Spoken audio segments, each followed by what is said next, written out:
Hello everyone, welcome to sleepy classes. तो आज हम डिस्कस करेंगे कि ऐसा आर्टिकल जो कि पीआईबी में अभी रिसेंटली पब्लिश हुआ है, तो हम न्यूज़ में भी डिस्कस करते हैं, बट थोड़ा सा डिटेल में इसके बारे में बताया गया है। सो उसी के रिगार्डिंग हम देखेंगे कि India story on bridging inequality.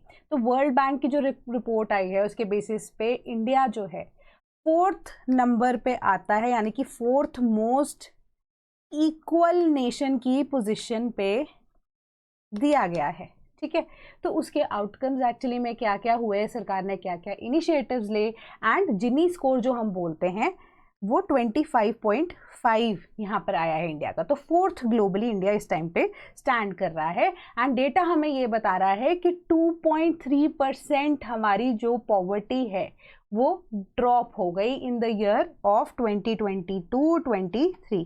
And ये वर्ल्ड बैंक की स्टेटमेंट के अकॉर्डिंगली, उनके जो सर्वे है उसके अकॉर्डिंग ये डिटेल आई है। ठीक है, रिपोर्ट जो है उसके अकॉर्डिंगली आई है कि 171 मिलियन इंडियंस जो है वो एक्सट्रीम पॉवर्टी से बाहर निकले हैं बिटवीन 2011 टू 2023। ठीक है, सो अब हमारे पास ये जो इमेज है यही बता रही है, इंट्रोडक्शन वाला पोर्शन, कि वर्ल्ड्स 4th लार्जेस्ट इकोनॉमी के साथ साथ अब जिनी इंडेक्स के अंदर भी 25.5 स्कोर के साथ इंडिया 4th ऐसी मोस्ट इक्वल इकोनॉमी या कंट्री इन द वर्ल्ड बन गई है। तो पहली 3 कौन सी हैं? स्लोवाक रिपब्लिक, जिसको हम स्लोवाकिया भी बोलते थे, ठीक है, स्लोवेनिया एंड बेलारूस। तो ये एक अचीवमेंट है इंडिया के लिए, है ना। तो यहाँ पे उन्होंने आपको एक पिक्चर बनाकर दे दी जो कि कंजम्पशन बेस्ड जिनी इंडेक्स, ठीक है, लोअर इज मोर इक्वल की बात यहाँ पर की थी, कि यानी कि जितना ये इंडेक्स में आपका जो नंबर है या स्कोर है वो कम होता जाएगा, आप उससे ज़्यादा जो आपकी इक्वालिटी है वो बढ़ती जाएगी।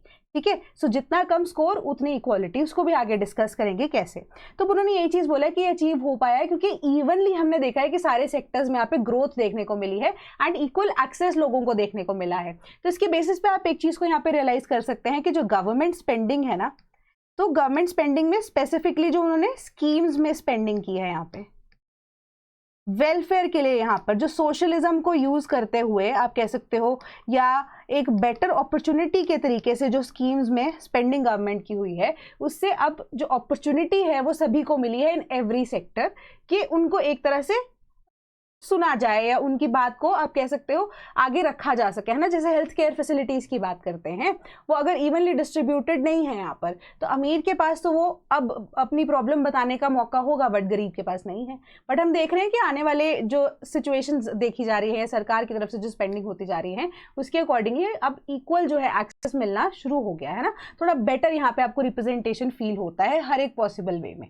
ठीक है, सो इवनली अक्रॉस द पॉपुलेशन ये चीज़ मानी गई है। सो इसके अकॉर्डिंगली जो पॉपुलेशन है हमारी वो भी अभी तो एक्सपैंडिंग फेज में ही है, धीरे धीरे उसके बाद कम होती जाएगी, है ना। टोटल फर्टिलिटी रेशियो भी हम डिस्कस करते हैं कि 1.9 आ गया इंडिया का, जो कि अब रिप्लेसेबल रेट 2.1 से कम हो गया है ना।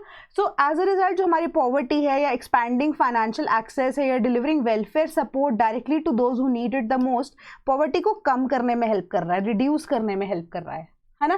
क्योंकि अब जब सबको इक्वल एक्सेस यहाँ पे मिलता रहेगा तो उससे बेटर होगा। तो इस चीज को अब समझा कैसे, हमने इसे पढ़ा कैसे? जिनी इंडेक्स के थ्रू पढ़ा। जिनी इंडेक्स कुछ भी नहीं है, बस एक सिंपल सा ऐसा मेथड है, बट पावरफुल मेथड है, जिससे हम how equal a income is, या वेल्थ कितनी ज्यादा इक्वली एक कंट्री के अंदर डिस्ट्रीब्यूटेड है, इसको आइडेंटिफाई कर सकते हैं, या कंजम्पशन जो है across all the house hold या इंडिविजुअल्स इन अ कंट्री वो कैसे डिवाइडेड है। तो इसकी वैल्यू 0 से 100 के बीच में होती है। तो जितना 0 के पास स्कोर होगा उतनी ज़्यादा इक्वल आपकी कंट्री होती रहेगी, एंड 100 के पास जितना स्कोर होगा अ पर्सन, दैट मीन्स कि एक ऐसा व्यक्ति है जिसके पास सारी की सारी इनकम या वेल्थ की एक्यूमुलेशन हो रही है। तो 0 और 100 वाला तो आप कह सकते हो कि बिल्कुल ही ऐसे हाइपोथेटिकल सिनेरियो है, परफेक्टली कोई चीज़ कभी एग्जिस्ट नहीं करती है ना 100 होगा ना 0 होगा। बट अगर 100 होता है दैट मीन्स कि एक ही सिंगल व्यक्ति के पास सारी वेल्थ एक्यूमुलेटेड है। ठीक है, and others have none, hence absolute inequality को ये कहेगा। तो 100 वाला अगर फिगर आता है क्लोज टू 100 होता है तो वहां पे इनइक्वालिटी जो है वो ज्यादा होगी। अगर 100 से आप कह सकते हो कि जैसे जैसे 0 के पास जाओगे तो हमारी जो इनइक्वालिटी है वो कम होती जाएगी। ठीक है, अब इसको हम डिटर्मिन करने के लिए ना लॉरेंस कर्व को यूज करते हैं। तो लॉरेंस कर्व कुछ ऐसा दिखता है।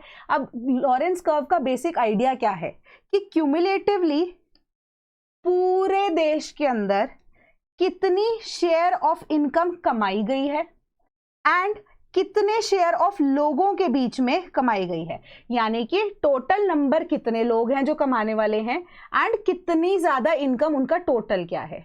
ठीक है, वो दोनों पॉइंट्स को जब आपस में आप जॉट डाउन करते हो with respect to different sectors या किस तरह के मिडिल बिलो पॉवर्टी लाइन या पॉवर्टी लाइन से ऊपर वाले, या आप कह सकते हो जो हमारी अपर क्लास होती है, उन सबको जब प्लॉट डाउन करोगे ना आप, अगर वही है ना कि आइडियल सिनेरियो लेके चलते हैं तो हमारा लॉरेंस कर्व कुछ ऐसा नजर में आता है। ठीक है, अब ये 100 वाली सिचुएशन बता रहा है, तो उसी के अकॉर्डिंगली अब लॉरेंस कर्व हमारा ऐसा नजर में आता है। अब हमारे पास एक लाइन ऑफ इक्वालिटी जो कि एक अगेन हाइपोथेटिकल सिचुएशन है, हाइपोथेटिकल लाइन है, जो कि बोलता है कि अगर हमारा लॉरेंस कर्व सीधा यानी कि बिल्कुल ऐसे स्ट्रेट ये लाइन तभी बन पाएगी जब हम बिल्कुल ऐसे इक्वल हो जाएंगे। ठीक है, सो अब इन दोनों के बीच का जो गैप होता है ना, ये हमें जिनी इंडेक्स बनाने में हेल्प करता है। यानी कि ये वाला गैप जितना बढ़ता जाएगा, सपोज कीजिए लॉरेंस कर्व वाला जो गैप है वो यहां होता, ठीक है, तो इसका मतलब इनइक्वालिटी हमारी बढ़ रही है। अगर ये गैप कम होता जाता है, जितना ये लाइन ऑफ इक्वालिटी के पास जो कि 45 डिग्रीज की एक हाइपोथेटिकल लाइन है उसके पास जाता जाएगा, हमारी उतनी ही इनइक्वालिटी कम होती जाएगी। ठीक है, तो जिनी इंडेक्स जो है हम लॉरेंस कर्व से डिटरमिन करते हैं, और लॉरेंस कर्व प्लॉट करता है क्यूमुलेटिव परसेंटेजेस कि टोटल इनकम कितनी आई है against the total number of recipients, कि कितने लोगों ने कितना पैसा क्यूमुलेटिवली कमाया है और वो नंबर ऑफ लोग कितने थे। ठीक है, सो अब पुअरेस्ट इंडिविजुअल से लेकर उसको शुरुआत की जाती है, यानी कि ये सबसे पुअरेस्ट हाउस होल्ड है, करते करते करते करते अगर आप देखें तो ये 100 तक भी टच हो रहा है ना बीच में, तो सबसे ज्यादा वेल्थ किसके पास एक्यूमुलेटेड है, तो ये कर्व यहाँ पर बन जाता है। क्योंकि ये अब हम आप कह सकते हो अगर सेक्शन वाइज भी इसको डिवाइड करना शुरू करें तो ये हमारे लोअर इनकम ग्रुप हो सकता है, ये मिडिल क्लास हो सकती है हमारी, ठीक है, एंड ये हमारे हाई इनकम वाले लोग होंगे। सो उसी के अकॉर्डिंगली इस चीज को डिटर्मिन किया जा सकता है। ठीक है, तो अकॉर्डिंगली जो हमारा लॉरेंस कर्व है एक hypothetical line of absolute equality के साथ यहाँ पर गैप के थ्रू मेजर किया जाता है। तो अब इंडिया का डेटा मैंने आपको बता दिया, चाइना का मैं बता रही हूँ 35.7 है, and far lower than that USA की जब हम बात कर रहे हैं उसका 41.8 यहाँ पर जिनी इंडेक्स में जो नंबर है वो निकल के आता है। सो अब यहाँ पर थोड़ी सी बढ़ाई की गई है कि हम तो G7 एंड G20 कंट्रीज से भी ज़्यादा यहाँ पर इक्वल हैं, तो इंडिया की स्टैंडिंग जो है बाकी सारी कंट्रीज के अकॉर्डिंगली यहाँ पर ज़्यादातर देखने को मिलता है। दैट मीन्स कि इंडिया जो है वो मॉडरेटली लो कैटेगरी के अंदर है, वेराज जो बाकी 3 कंट्रीज हमने पहले डिस्कस की थी जिसमें स्लोवाक है उसका स्कोर आया है 24.1, स्लोवेनिया 24.3, बेलारूस 24.4 की कोई भी ऐसी बड़ी मेजर कंट्री जो न्यूज में रहती है, ठीक है, उसका नंबर तो कहीं पे यहाँ पर देखने को नहीं मिल रहा है। ठीक है, उसके बाद हम देखते हैं कि poverty reduction driving greater equality, तो उसके लिए अगर हम बात करें तो ये जो अब spring 2025 poverty and equity brief जो वर्ल्ड बैंक का है के द्वारा रिलीज की जाती है, वो हाईलाइट करती है इसी अचीवमेंट को as one of the most significant in the recent years, कि इंडियन गवर्नमेंट ने एक्चुअली में काम किया है। ठीक है, कि कंट्री की सस्टेन्ड सक्सेस रही है रिड्यूस करने में poverty across both rural and urban areas. ठीक है, तो धीरे धीरे हम देख रहे हैं कि अब हमारी पॉवर्टी कम होती जा रही है। ठीक है, सो अब वही सेम चीज यहाँ पर रिपीट कर दी गई है कि अब हाँ वर्ल्ड बैंक ने ना एक्सट्रीम पॉवर्टी वाला जो नंबर है कि पर डे जो व्यक्ति, पहले ऐसा बोला जाता था कि $1 से अगर वो कम कमा रहा है या $1 भी कमा रहा है दिन का तो वो पुअर माना जाएगा, बट अब वो लेवल या वो नंबर जो है वर्ल्ड बैंक ने रिवाइज करके $3 पर डे कर दिया है। ठीक है, सो उसके अकॉर्डिंगली भी देखा जा रहा है कि लोगों की इनकम भी यहाँ पर बढ़ रही है, एंड ये 2011 से 2022-23 का डेटा जो है उसको कंपेयर किया गया है कि कैसे हमारे पास रिडक्शन हुई है इन पॉवर्टी। तो अब उसके पीछे सरकार ने कुछ तो मेहनत की होगी ना, तो वो मेजरली यहाँ पर स्कीम्स की बात डिस्कस करी जा रही है कि पीएम जनधन योजना ने बेसिकली क्या किया, फाइनेंशियल इंक्लूजन दिया आपको कि क्यों आप डायरेक्ट बैंक ट्रांसफर या डायरेक्ट एक्सेस दे सकते हैं लोगों तक। अब पहले क्या होता था कि जो स्कीम्स होती थी इन दैट केस आप नाम लिखवा देते थे, तो डिजिटलाइजेशन तो होती नहीं थी उस टाइम पे, तो कोई भी व्यक्ति रैंडमली कि चाहे वो उस स्कीम का अधिकारी है या नहीं है, या कुछ ऐसे फेक आप आइडेंटिटी लेकर आ जाते थे, क्योंकि आपके पास बैंक की रिक्वायरमेंट या बैंक अकाउंट की रिक्वायरमेंट तो तब होती नहीं थी। तो इनिशियली जो 100 लोगों के लिए यहाँ पे स्कीम बनाई जानी थी, उसके बदले यहाँ पर 1000 लोग, just giving a hypothetical situation, 1000 लोग जो है उसका और फायदा उठा जाते थे, है ना। तो वही एक सेम अमाउंट जो है वो अब 1000 बंदों में बट जाती थी, जो कि इनिशियली 100 में बटनी चाहिए थी। तो इसी वजह से डायरेक्ट बैंक ट्रांसफर्स के थ्रू जो अब फाइनेंशियल इंक्लूजन की अपॉर्चुनिटी मिली है विद रिस्पेक्ट टू दैट, जो लोग हैं वो एक बेटर स्कीम्स का एक्सेस भी ले पा रहे हैं, है ना। तो इसी वजह से उनको यहाँ पर पैसा भी मिल रहा है डायरेक्ट बैंक ट्रांसफर्स के थ्रू। तो अब हमारे फॉर्मल बैंकिंग सेक्टर्स के थ्रू भी एंड डायरेक्ट एक्सेस दिया जा रहा है गवर्नमेंट बेनिफिट्स का।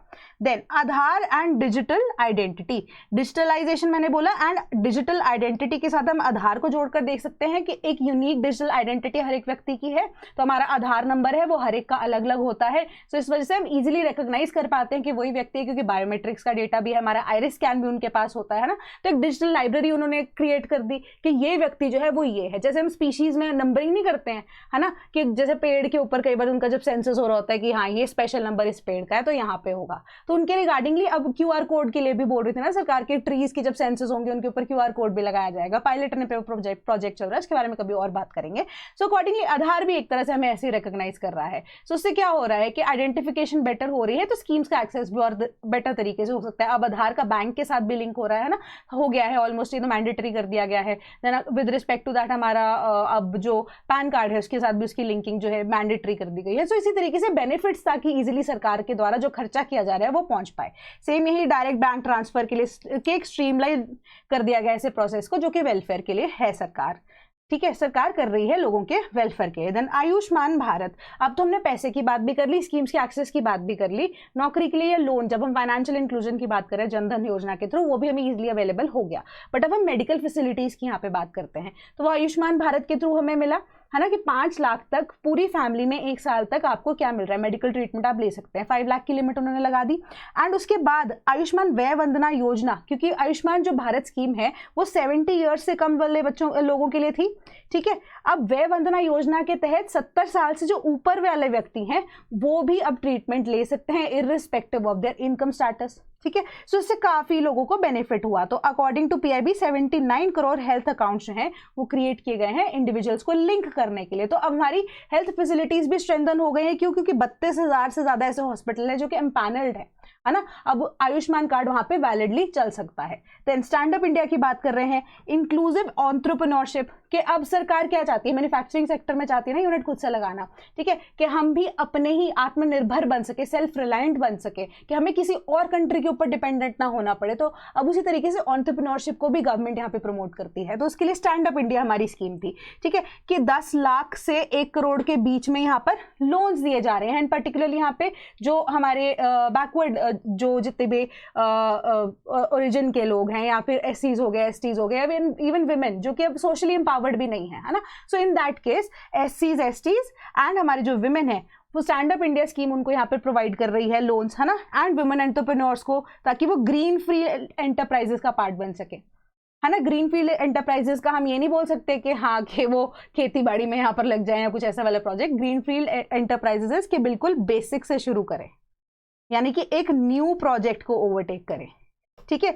मतलब ऐसा नहीं कि किसी और के अंडर बैठकर आप काम कर रहे हैं, अपना खुद से नया बिजनेस शुरू करें, ठीक है। सो उसी तरीके से एम्पावरमेंट हो रही है। सो 2.75 लाख एप्लीकेशंस जो हैं एज ऑफ जुलाई 3, 2025 आ चुकी हैं इसको लेकर, एंड लोन्स का अमाउंट भी सैंक्शन कर दिया गया है जितना सरकार ने दिया है अभी तक। एम्पावर कर रहे हैं इंडिविजुअल्स को, डिसएडवांटेज कम्युनिटीज को एंड वुमेन को भी, कि वो पार्टिसिपेशन कर सके in the growth of the country as a whole, ठीक है, कि हम अब थोड़ा सा इन्वेस्टमेंट अगर आपको दे देते हैं, अगर आप उससे एक अच्छा बिजनेस बना सकते हैं तो हमें टैक्सेस भी तो आएंगे, सरकार कहेगी कि हमें तो वो रिकवर हो रहा है ना अमाउंट। तो वो एसेट क्रिएशन में यहाँ पे इसी तरीके से काम कर रहे हैं। सर्कुलर इकोनॉमी जो है, ताकि उसमें फ्लो ऑफ मनी ना रुक पाए, ठीक है। ऐसे अगर 100 लोगों को भी आप अपॉर्चुनिटी दे रहे हैं, उनमें से 10 भी खड़े हो जाते हैं जो कि बड़े बिजनेसमैन बन जाते हैं, चाहे स्टार्टअप इंडिया स्कीम ही हो, तो आपको सोशलिज्म वाला आइडिया पूरा हो गया, प्लस आप कैपिटलाइज भी कर पा रहे हो उस चीज को। सो एक पंच दो काज के बेसिस पे यहाँ पे सरकार काम कर रही है।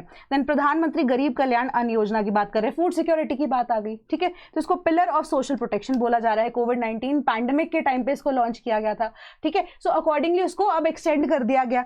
तो अब most vulnerable sections of the society को ये सर्व कर रहा है। दिसंबर 2024 तक जो स्कीम है वो अराउंड 81 करोड़ लोग तक या बेनिफिशियरीज तक पहुंच गई है। Free food grains and that no one is left behind during the times of crisis, ये इसका मेजर एजेंडा है। With respect to Vishwakarma Yojana हम बात कर रहे हैं, ट्रेडिशनल आर्टिजन्स, क्योंकि अब हम बोल रहे हैं ना कि हम मॉडर्नाइजेशन शुरू कर रहे हैं, बट जो हमारे आर्टिजन्स हैं, जो हाथ से काम करते हैं, है ना, उनका अब वैल्यू जो धीरे धीरे कम होता जा रहा है, उसको अब सरकार क्या कर रही है, रिवाइव करना चाहती है, कल्चर को रिवाइव करना चाहती है ना। तो आर्टिजन्स की अपस्किलिंग, रीस्किलिंग, एंड जो नए लोग हैं, जो नई जनरेशन है जो इस स्किल को सीखना चाहती है, तो उनको स्किलिंग की अपॉर्चुनिटी दे, या जो स्किल सीखना चाहते हैं कोई भी व्यक्ति जिनके पास अब जॉब अपॉर्चुनिटी नहीं है, अब जैसे मनरेगा वाले फॉर एग्जाम्पल, कोई भी ऐसी, जैसे एक एग्जाम्पल दे रही हूँ कि मनरेगा में जितने भी अब लोग एम्प्लॉयड है वो अनस्किल्ड लेबर है, तो आप एक तरह से वो जो पैसा लगा रहे हो वो वेस्ट ही है ना, क्योंकि वो 100 दिन के रोजगार के बाद वापस से क्या करेंगे, कोई नया स्किल नहीं सीख रहे हैं। तो सरकार क्या चाह रही है कि कोई भी ऐसी अपॉर्चुनिटी अगर हम दे रहे हैं तो हम उनकी स्किलिंग कर सकें, एंड जिनको स्किलिंग है, जिनके पास स्किल है, तो वो अपस्किल कर सकें, एंड जिनको स्किल भूल गया है या दोबारा से वो अपडेशन चाहते हैं उनको रीस्किल भी कर सकें। तो विश्वकर्मा स्कीम जो है आर्टिजन्स के लिए है, ऐसे ही, ठीक है, ट्रेडिशनल आर्टिजन्स, क्राफ्ट पर्सन जो कि इकोनॉमिक कंडीशन को इंडिया की सुधार सकते हैं, ठीक है। जीआई टैग्स को लेकर भी अगर हम देख रहे हैं तो भी रिसेंटली जो कोल्हापुरी चप्पल को लेकर फाइनली माना जा रहा है कि कुछ ना कुछ अभी लिटिगेशन का जो प्रोसेस है वो आगे बढ़ेगा, है ना। So with respect to that कि अब रूट्स के साथ हम अपने जुड़े रहें, एंड विश्वकर्मा योजना जो है कोलैटरल फ्री लोन्स दे रहा है, टूल किट्स दे रहा है, डिजिटल ट्रेनिंग दे रहा है, मार्केटिंग सपोर्ट भी दे रहा है, यानी कि आपको एंड टू एंड यहाँ पर कवरेज दी जा रही है। अब आर्टिजन्स के केस में प्रॉब्लम क्या होती है, या इवन कि मोस्टली कोई भी एंटरप्रेन्योर जो है काम शुरू करता है, मेजर इशू आजकल के टाइम पे क्या होता है कि उसको मार्केट कैसे करोगे, प्रोडक्ट को मार्केट कैसे करोगे, कि आपको वो कह सकते हो प्लेटफॉर्म कैसे मिलेगा कि आप फाइनली अपने प्रोडक्ट को बेच पाएं। तो उसमें भी आपको सरकार हेल्प कर रही है, प्राइवेट कंपनीज के साथ भी, इवन सरकार खुद से भी यहाँ पे आपको प्लेटफॉर्म प्रोवाइड कर रही है कि आप बेचिए, ठीक है। इनकम आप भी कमाएंगे, उसमें से थोड़ा बहुत हिस्सा हमारा भी वाया टैक्सेस, है ना। तो इसी तरीके से किया जा रहा है काम। सो कंक्लूजन यही बोल रहा है कि इनकम इक्वालिटी जो है एक स्टडी एंड फोकस तरीके से हम देख रहे हैं हो रही है। तो जिनी इंडेक्स जो है it is not just a number, वो एक रियल चेंज को जो लोगों की लाइफ में आ रहा है वो रिफ्लेक्ट कर रहा है, क्योंकि उनको एक्सेस टू फूड है, बैंकिंग फैसिलिटीज है, हेल्थ केयर एंड जॉब्स के लिए है। सो अब ये स्कीम्स के नाम इन्होंने वापस से यहाँ पर रिपीट कर दिए, ठीक है। सो आई होप आपको ये लेक्चर पसंद आया होगा, फीडबैक जरूर दे दीजिएगा। सो मिलेंगे नेक्स्ट लेक्चर में। That is all from my side today. Thank you so much.